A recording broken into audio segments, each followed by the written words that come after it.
Discuss कर लेते हैं। सर मैंने 25th तक कर है जहाँ पर वो सेक्शन खत्म होता है वो slot। 16th का आंसर बताइए।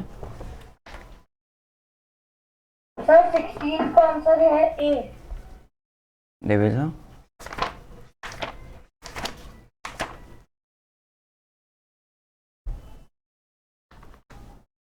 सर मेरा भी ए सही है बिल्कुल। 17th कुशाग्र। सर 17 का सी। Very good. 18th। सर 18 का मेरा है बी। 18 का आपका आया बी। Yes sir. अगर एक्सटर्नल फोर्स 0 होगा, सर मेरा तो डी आ रहा है। अगर एक्सटर्नल फोर्स 0 होगा तो दो में से किसी एक चीज़ पे अपनी टिप्पणी कीजिए। एक्सेलरेशन क्या रहेगा या चेंज इन वेलोसिटी क्या रहेगी? कुशाग्र। सर अगर एक्सटर्नल फोर्स 0 रहेगा तो फिर मतलब वेलोसिटी चेंज ही नहीं होगी ना। वेरी गुड, चेंज 0 रहेगा। तो आप ये हाँ। आंसर बता रहे हैं, तो टाइम के साथ यहाँ पे वेलोसिटी चेंज होती हुई दिख रही है क्या? हाँ सर। दिख रही है, तो this can't be the answer. Divija का ये आंसर है। दिविजा बोल रही कि बिना टाइम के पर वेलोसिटी चेंज होती जाएगी। This could be the case. नहीं, यहाँ पे सर भी ए हो सकता है ए आंसर है सही। समझ में आया सबको? में है ना जीरो है ना इस कंडीशन, मतलब कुछ भी तो वो रेस्ट पे ही है, तो इसलिए ए ही होगा। सॉरी मेरा भी गलत है। रेस्ट पे नहीं है बच्चे, कांस्टेंट वेलोसिटी। एक्सटर्नल फोर्स तो 0 है ना। कांस्टेंट वो वेलोसिटी मूव तो कर रहा है पर उसका एक्सटर्नल फोर्स कुछ भी नहीं अप्लाई कर रहा है ना। मेरे को बोलने दो। कांस्टेंट वेलोसिटी मतलब रेस्ट पे रहता है क्या दिविजा? नहीं सर, एक ही स्पीड से बस वो मूव कर रहा है। एक ही स्पीड पे मूव कर रहा है। हम लोगों ने दो चीज़ें डिस्कस की थी, कांस्टेंट वेलोसिटी और रेस्ट। इन दोनों के लिए स्टेट ऑफ मोशन को सेम बोलेंगे। इन दोनों के लिए ही हमको एक्सटर्नल फोर्स 0 रिक्वायर्ड है, दोनों के लिए ही। रेस्ट के लिए तो है, पर कांस्टेंट वेलोसिटी के लिए भी है। You want me to discuss it again? Sir याद आ गया। Okay good. जो आपके गलत जा रहे हैं उनको मार्क करते जा रहे हैं होंगे आप। हाँ सर, मैं उसको क्रॉस के साथ राइट आंसर लिख रही हूँ। और बाद में रीजंस भी लिखना उसके। 19th। सर सी। Good.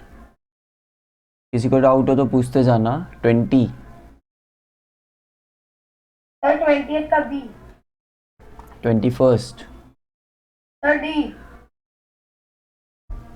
Very good very good. Sir 20 22 का डी। गुड। कुछ डाउट है दिविजा यहाँ तक? नहीं सर। 23rd का दिविजा।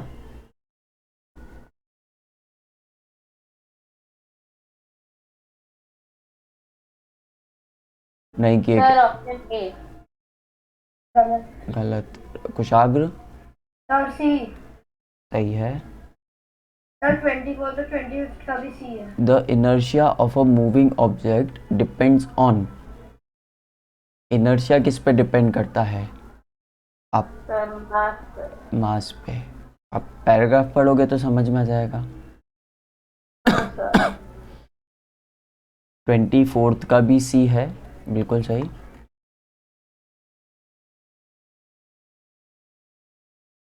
25th का भी सी है। किसी को कुछ पूछना हो तो पूछ लो।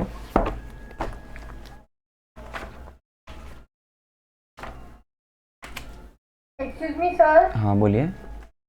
सर आपने जो इंडेक्स क्वेश्चन लिखने दिए थे वो एक बार मैं बोल रही थी क्योंकि मुझे थोड़ा सा कंफ्यूजन हो रहा है कि वो कौन से वाले में कंफ्यूजन है? सर वो जो थर्ड और फोर्थ वाले जो आपने बोले थे कि ऑन वर्ड्स में लिखना है। तो एक पढ़ दे कोई सा भी, कौन सा पढ़ेगा? थर्ड वाला पढ़ूं?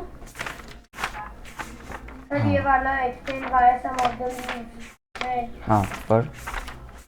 सर इसका मैंने लिखा है when the tree is at is at rest, its leaves are also at rest. But when we bring the tree in motion by shaking it, due to the inertia of leaves, they still tend to be in rest. Thus, the force is acting on leaves vigorously with changing direction rapidly. This results in detaching of leaves from सही है, tree. पर इसमें मेरे को थोड़ा सा सही है। समझ में नहीं आया था, इसलिए मैंने गूगल से सर्च किया था और अपने वर्ड्स में लिखा था। अगर तूने ये तेरे वर्ड्स, वैसे तेरे वर्ड्स नहीं है, बाकी तेरे वर्ड्स हैं, अगर ये तू जो बोल रहा है तो बहुत अच्छा आंसर है, बाकी तेरे वर्ड्स हैं नहीं। सर मेरे को थोड़ा सा समझ में नहीं आया था, इसलिए मैंने एक बार गूगल पे देखा तो तेरे था। वर्ड्स है ही नहीं ना, तेरा आंसर नहीं है। ये आंसर अच्छा है, ओवरऑल ये आंसर अच्छा है। तो मैंने तो मन से ही लिखे थे आंसर, चलिए आगे गूगल वाले आंसर को देख के। आगे डिस्कस करते हैं।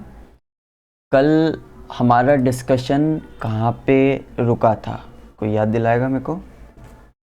सर अपन ने इंटेक्स क्वेश्चन कंप्लीट कर लिया था, अब सेकंड लास्ट कॉन्सेप्ट क्या डिस्कस किया था हमने?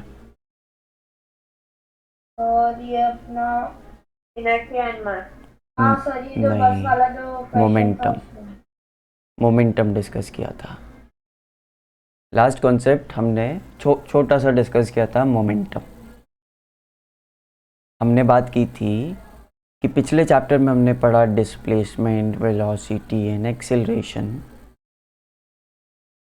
वेलोसिटी को जब हम लोग मास से मल्टीप्लाई करते हैं तो हमको एक क्वांटिटी मिलती है, मोमेंटम।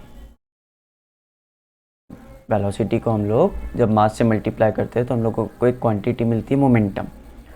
मोमेंटम को आप ऐसा लिख सकते हो, मोमेंटम की अगर यूनिट आपको निकालनी है तो आप मास और वेलोसिटी की यूनिट को कंबाइन कर दो। अपनी कॉपी में करके बताओ, कंबाइन और मोमेंटम की टोटल यूनिट बताओ मेरे को। सर आप एक बार रिपीट कर सकते हो? जो फॉर्मूला लिखा है उसके हिसाब से मोमेंटम की यूनिट बताओ मेरे को। यूनिट निकालने के लिए आप इन दोनों की यूनिट को कंबाइन कर दो बस।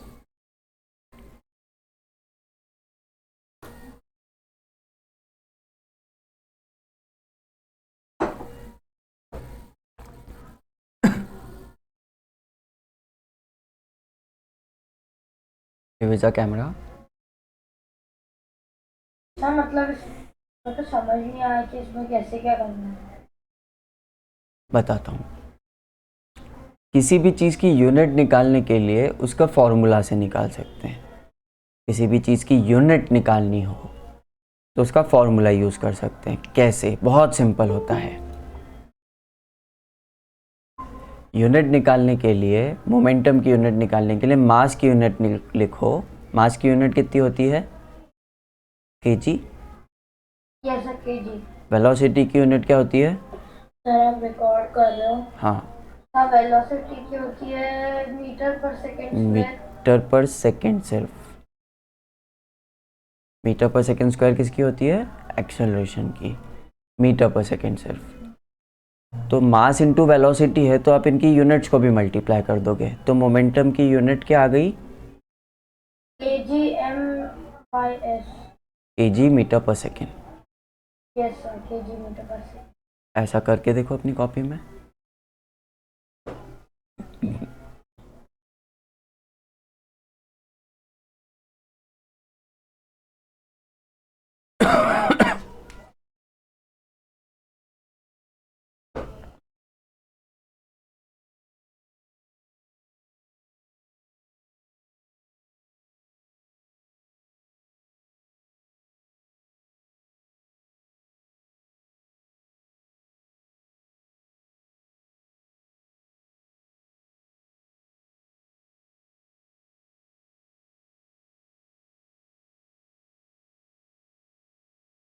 हाँ सर, कर लिया।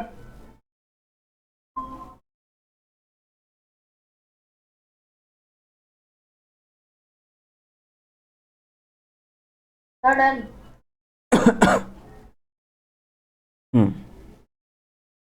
अब तो ज़्यादा खांसी हो रही है क्या? थोड़ी सी, उतनी ज़्यादा भी नहीं है। तो मोमेंटम मोमेंटम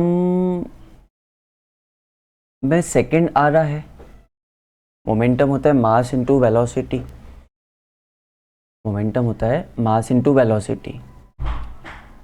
जैसे अगर ध्यान से सुनिएगा सब लोग, अगर एक ऑब्जेक्ट है, अपना राघव साइकिल चला रहा है टोटल 60 kgs, और वो चला रहा है साइकिल को 5 मीटर पर सेकेंड पे, तो इसका मोमेंटम कितना होगा? 30 मीटर पर सेकेंड। वापस करो।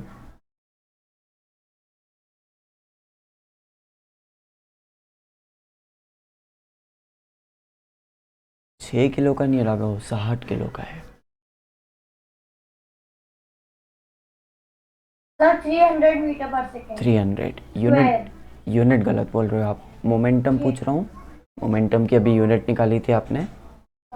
300 मीटर पर सेकेंड स्क्वायर। 300 केजी मीटर पर सेकेंड।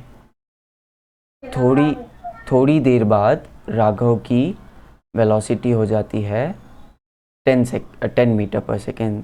लेट्स से 3 सेकेंड बाद राघव की वेलोसिटी हो जाती है 10 मीटर पर सेकेंड। तो राघव का अब मोमेंटम कितना हो गया? कैलकुलेट करो।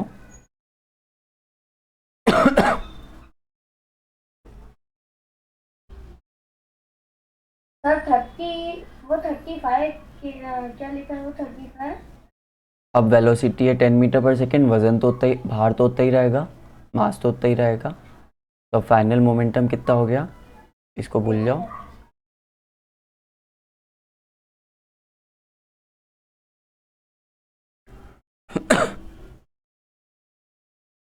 Sir 600 kgm/s। 600 केजी मीटर पर सेकेंड।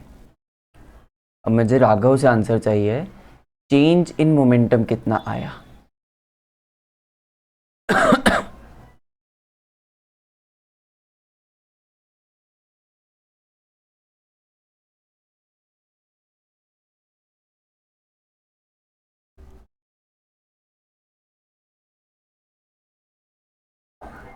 सर 300 kgm मीटर पर सेकेंड। पूरा बोलो ना, 300 किलोग्राम मीटर पर सेकेंड। हाँ तो सर वही तो बोला एम क्या था? एम क्या था बीच में? किलोग्राम मीटर पर सेकेंड। यूनिट का नाम लो पूरा। ठीक है, बिल्कुल सही। अब दिविजा बताएगी, अगर ये जो चेंज है ये 3 सेकेंड में हुआ, अगर ये जो चेंज हुआ था ये 3 सेकेंड में होता, तो can you tell me change of momentum per second?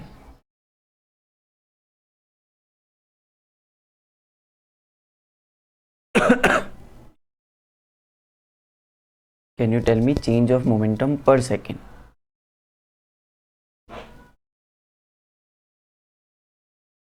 अगर ये जो चेंज ऑफ मोमेंटम हुआ ये 3 सेकेंड में होता, तो 1 सेकेंड में एवरेज कितना मोमेंटम चेंज होता?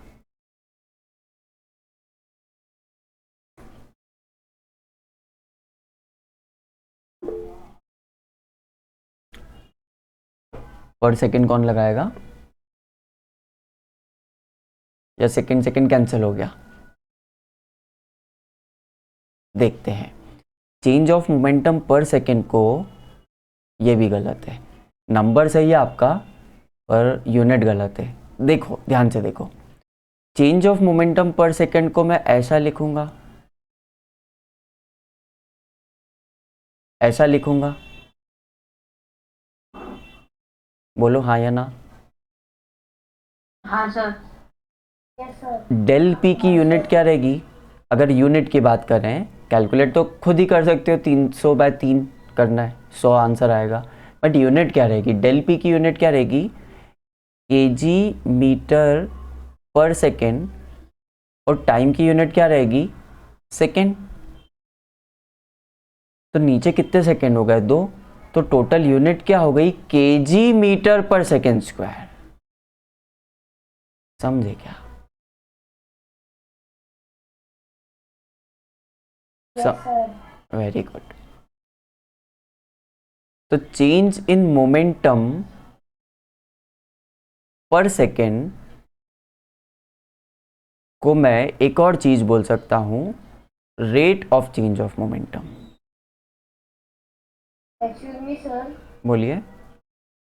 सर ये तो समझ में आ गया कि ये kgm/सेकेंड आ जाएगा, पर फिर सर ये दूसरा वाला सेकेंड कैसे आया ये समझ नहीं आया मुझे। आपने मोमेंटम की यूनिट कैसे निकाली थी? फॉर्मूला को यूज करके। राइट हैंड साइड जो यूनिट थी, तो क्योंकि वो दोनों चीज़ें मल्टीप्लाई हो रही थी, दोनों क्वांटिटीज मल्टीप्लाई हो रही थी, तो आपने यूनिट्स को भी मल्टीप्लाई कर दिया और आपकी कलेक्टिव यूनिट आ गई मोमेंटम की। उसी तरह से मैं बोल रहा हूँ कि जो change of momentum per second है, change of momentum per second है, उसका फॉर्मूला क्या लिखूंगा मैं? Change of momentum upon time. हाँ या ना? Yes sir. Change of momentum की यूनिट मैंने लिखी केजी मीटर पर सेकेंड, यस सर। और ये टाइम का इधर सेकेंड आएगा ना, डिवाइड बाय जो टाइम है, तो इसका इधर सेकेंड आएगा। हाँ या ना? Yes sir. जैसे आपको पता है क्या कि वेलोसिटी की यूनिट मीटर पर सेकेंड कैसे आई? वेलोसिटी का फॉर्मूला होता है डिस्प्लेसमेंट अपॉन टाइम, और डिस्प्लेसमेंट की यूनिट होती है मीटर, टाइम की यूनिट होती है सेकेंड, इसलिए वेलोसिटी की यूनिट मीटर पर सेकेंड बनी। क्या आपको पता है कि क्यूबॉइड का जो वॉल्यूम होता है उसकी यूनिट सेंटीमीटर क्यूब कैसे बनती है? क्योंकि जो क्यूबॉइड रहता है उसमें L into B into H करते हो। एल बी सेंटीमीटर में रहता है, बी बी सेंटीमीटर में रहता है, एच बी सेंटीमीटर में रहता है, तो तीनों मल्टीप्लाई होकर सेंटीमीटर क्यूब बन जाते हैं। आर यू गाइस गेटिंग कि यूनिट्स कैसे बनती है? Yes sir. बहुत सिंपल होता है यूनिट कैसे बनती है। क्लियर हुआ? हाँ सर हो गया। अब मैं आगे बोल रहा हूँ, change in momentum per second को हम लोग बोलते हैं rate of change of momentum या rate of momentum. Rate of change of momentum या रेट ऑफ मोमेंटम भी बोल सकते हैं, पर जनरली चेंज ऑफ मोमेंटम बोलते हैं। रेट वर्ड पहले सुना है क्या?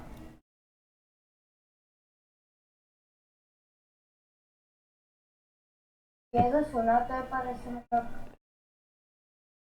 अरे पहले चैप्टर में कितनी बार आया था, rate of change of yes sir. Displacement.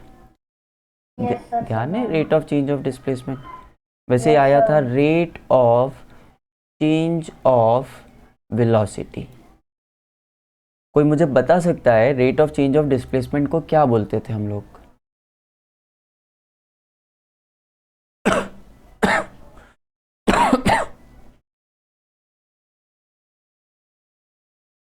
Sir rate of change of इसको। डिस्प्लेसमेंट को।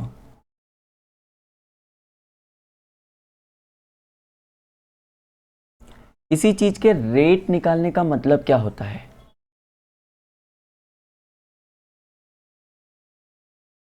किसी चीज के रेट निकालने का क्या मतलब होता है?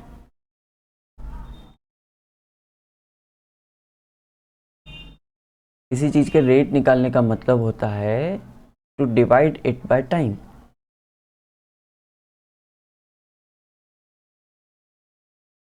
पता है क्या?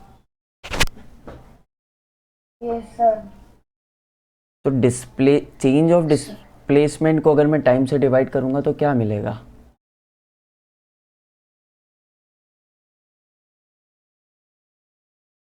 हाँ, वेलोसिटी। तो rate of change of displacement का मतलब वेलोसिटी होता है।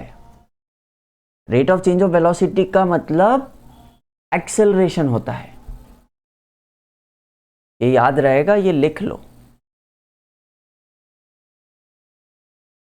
शायद याद आ रहा हो, पहले भी डिस्कस करा था, कोई बात नहीं, लिख लो अभी।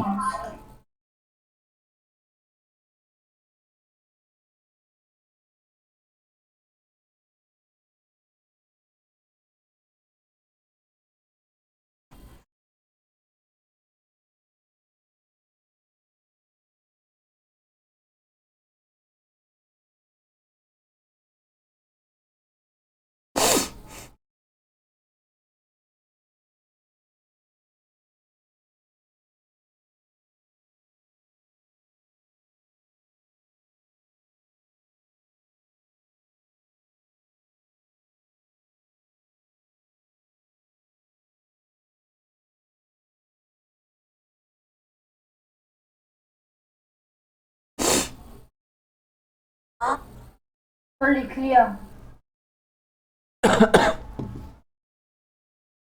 तो रेट का मतलब शायद अब आप लोगों को याद रहे, यहाँ पे rate of change of momentum है, ठीक है। एक और एग्जांपल करें इसका, नहीं सर, आ गया समझ में। पक्का? Yes sir. राघव दिवेजा, आपको एक और एग्जांपल चाहिए? नहीं सर, आ गया समझ। ओके, मुझे बताओ अगर मोमेंटम चेंज हो रहा है, there is a change of momentum. Momentum होता है mass into velocity, yes sir. तो या तो मास चेंज हो रहा होगा या वेलोसिटी चेंज हो रही होगी। अब मास तो चेंज नहीं हो सकता, मतलब हो सकता है बट हम लोग अभी मास को चेंजिंग नहीं लेंगे। तो अगर मोमेंटम चेंज हो रहा है तो 9th क्लास के लिए हम लोग सिर्फ वेलोसिटी में चेंज मानेंगे। Okay sir. Okay sir. अगर वेलोसिटी में चेंज है, इसका क्या मतलब है, या तो एक्सेलरेशन है, और एक्सेलरेशन है इसका क्या मतलब है कि there is some friction force force force friction. Friction force. कौन सा फोर्स? External force. हाँ, फ्रिक्शनल एक्सटर्नल फोर्स। अरे फ्रिक्शनल नहीं, फ्रिक्शन के पीछे ही पड़ गई, एक्सटर्नल फोर्स।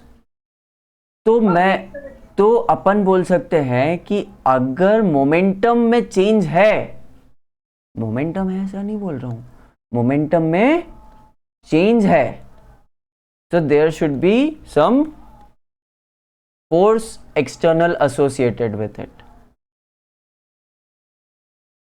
Yes sir. और जितना ज्यादा मोमेंटम में चेंज होगा उतना ज्यादा एक्सटर्नल फोर्स एसोसिएटेड रहेगा, और ये न्यूटन का सेकंड लॉ है। स्टेटमेंट लिखी है। अरे लास्ट वाला जो आपने बोला ना, वो समझ नहीं आया। Newton second. कोई बात नहीं, स्टेटमेंट लिखी है, फिर मैं समझाता हूं। The second law of motion, the second law of motion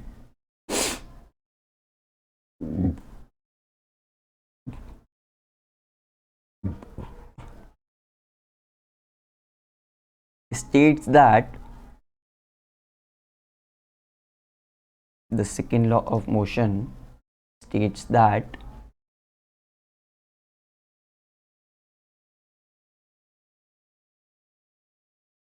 the rate of change of momentum of an object, sir हम एमसीक्यू सॉल्व कर रहे हैं। is this boy sleeping? या ज़्यादा मोदक खा लिए? सर मैंने थोड़ी पहले ज्वाइन किया था ना, इसलिए। MCQs अपन डिस्कस कर रहे थे जो कल दिए थे, फिर मैं सेकेंड लॉ ऑफ मोशन समझा रहा हूँ। सर ये rate of change of momentum के बाद क्या था? ज़्यादा मोदक हो गए राघव आज। अरे नहीं सर, वो आज मेरा नेट नहीं चल रहा था तो अच्छा, ऐसा हो गया। मेरे घर पे तो आज 4 तरह के मोदक आए, अलग अलग, चॉकलेट वाले भी आए।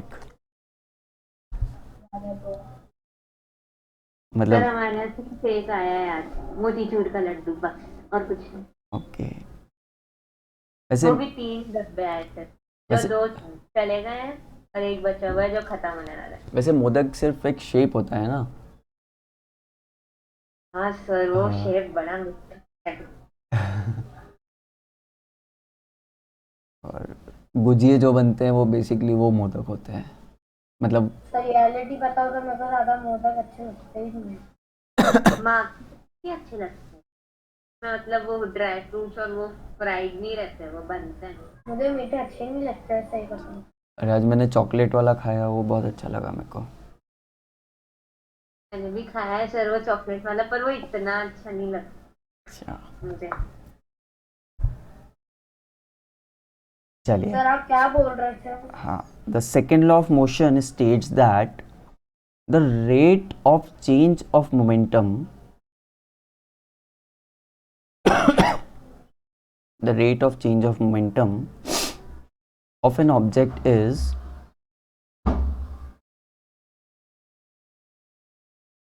proportional to the applied unbalanced force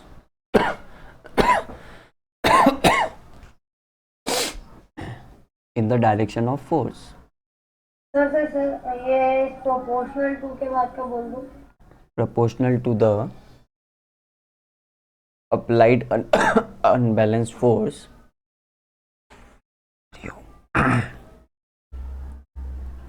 in the direction of force.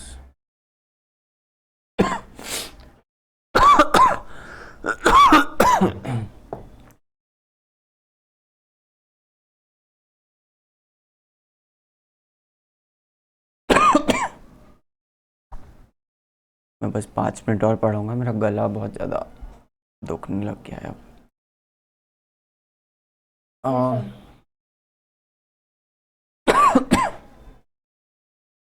मैं ये बोल रहा था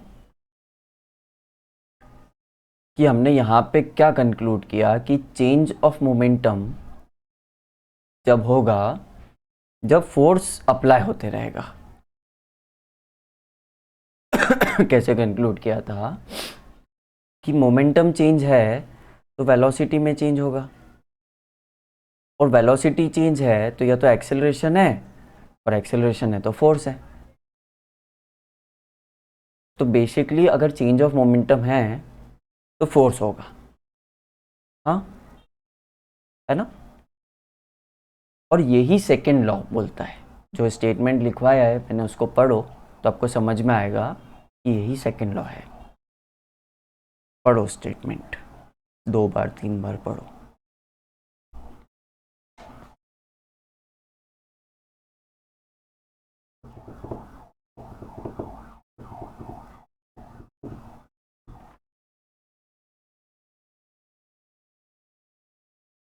So this was unbalanced force आएगा कि हाँ, proportional to the applied unbalanced.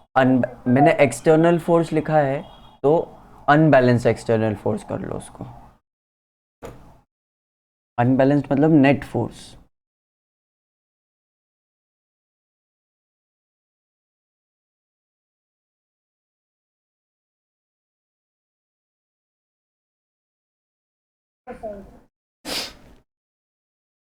अब हम rate of change of momentum को देखते हैं. डेफिनेशन में था ना rate of change of momentum.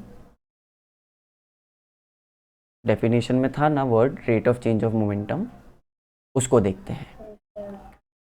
Momentum मतलब p और rate of change of momentum मतलब p divided by t for 1 second.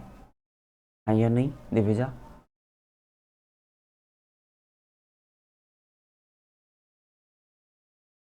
Momentum मतलब p और रेट का मतलब डिवाइड बाय टाइम होता है. तो rate of change of momentum को मैं p बाय टी लिख सकता हूँ. एग्री करते हो? गुड. p को मैं क्या लिख सकता हूँ? Mass into velocity. p को मैं क्या लिख सकता हूँ? Mass into velocity. तो p बाय टी को मैं mv बाय टी लिख सकता हूँ. देखो बोर्ड पे, देखो बोर्ड पे, मैं टाइम दूंगा लिखने का भी. देखो mv बाय टी लिख सकता हूँ. अब v बाय टी को मैं क्या लिख सकता हूँ? v बाय टी को क्या लिख सकता हूँ मैं? एक्सेलरेशन. वेलोसिटी अपॉन टाइम को क्या लिख सकता हूँ? एक्सेलरेशन. तो ये हो गया मास इनटू एक्सेलरेशन. तो rate of change of momentum basically होता है मास इनटू एक्सेलरेशन. वापस करता हूँ मैं. Rate of change of momentum को क्या लिख सकता हूँ मैं? डेल पी बाय टी या del p by del T. Del p by del T. Del p को मैं लिख सकता हूँ मास इनटू वेलोसिटी. अरे डेल पी क्या है? डेल मतलब क्या होता है? ये जो ट्रायंगल बनाता हूँ इसको जो डेल बोलता हूँ, इसका क्या मतलब होता है? Change in. चेंज इन के लिए मैं ये सिंबल लगाता हूँ. सब लगाते हैं, बुक में भी लगा हुआ है. चेंज इन के लिए सिंबल रहता है. जैसे चेंज ऑफ मोमेंटम लिखा हुआ है ना, चेंज ऑफ मोमेंटम को मैंने डेल पी से डिनोट किया है. चेंज ऑफ टाइम को मैंने डेल टी से डिनोट किया है. बोलूँ आगे? Change of momentum upon change of time को अपन लिख सकते हैं del M V by del T. Del M V by del T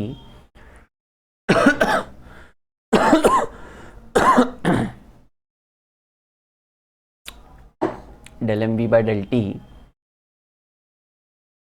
अब मास तो चेंज होता नहीं है, तो मैं इसको लिख सकता हूँ ऐसा, और del V by del T को मैं लिख सकता हूँ ए एक्सेलरेशन। तो ये छोटी सी डेरिवेशन है, ये याद रहनी चाहिए। इसको अपनी कॉपी में कर लो बिना देखे।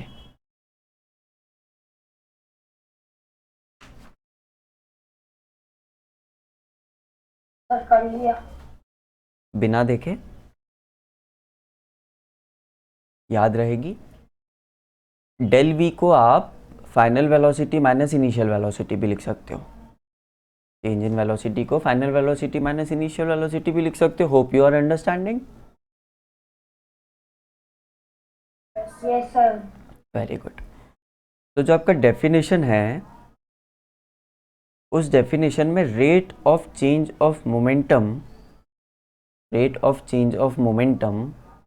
की जगह this is rate of change of momentum, this is rate of change of momentum, and this is mass into acceleration, yes sir done. and this is mass into acceleration. तो अपनी डेफिनेशन में rate of change of momentum की जगह mass into acceleration करके एक नई definition लिख दो। सर मास इनटू एक्सेलरेशन मतलब क्या हुआ? m इंटू ए को क्या बोलेगा? m मास है, a एक्सेलरेशन है, मास इंटू एक्सेलरेशन। इसका मतलब क्या हुआ? वो जो डेफिनेशन लिखोगे ना, जब समझ में आएगी, तो लिखो the second law of motion states that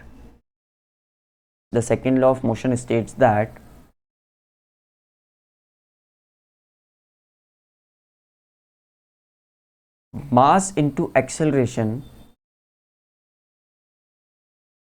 is proportional to the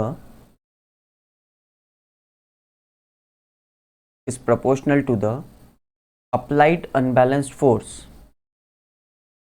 Applied is proportional to the applied unbalanced force in the direction of force.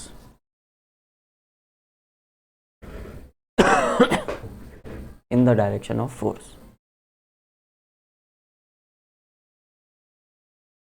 तो क्या था? Is proportional to the applied unbalance Force, applied unbalanced force in the direction of force.